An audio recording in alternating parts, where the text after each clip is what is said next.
तुमच्या मुलीचं वय 10 वर्षापेक्षा कमी आहे का? मग ही माहिती नक्की ऐका. फक्त दररोज 100 रुपये बचत केली तर तुमच्या मुलीच्या नावावर 21 वर्षांनी 15 ते 20 लाख रुपयांचा फंड तयार होऊ शकतो. ही आहे केंद्र सरकारची सुकन्या समृद्धी योजना. मुलींच्या भविष्यासाठीची एक सुरक्षित आणि विश्वासार्ह योजना.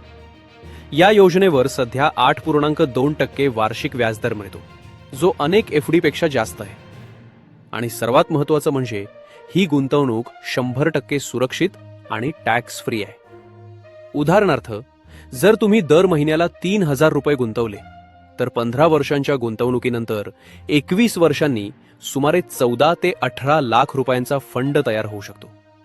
आणि जर वर्षाला 1,50,000 रुपये गुंतवले तर मॅच्युरिटीच्या वेळी 65 ते 70 लाख रुपयांपर्यंत रक्कम मिळू शकते. म्हणजेच छोट्या बचतीतून मुलींच्या उच्च शिक्षणासाठी आणि लग्नासाठी मोठा सुरक्षित फंड तयार होऊ शकतो. अशाच महत्त्वाच्या सरकारी योजनांची खरी आणि सोपी माहिती मिळवण्यासाठी जोडलेले रहा महाफॅक्ट्स मराठी सोबत. व्हिडिओ आवडला असेल तर लाईक, शेअर आणि सबस्क्राईब करा.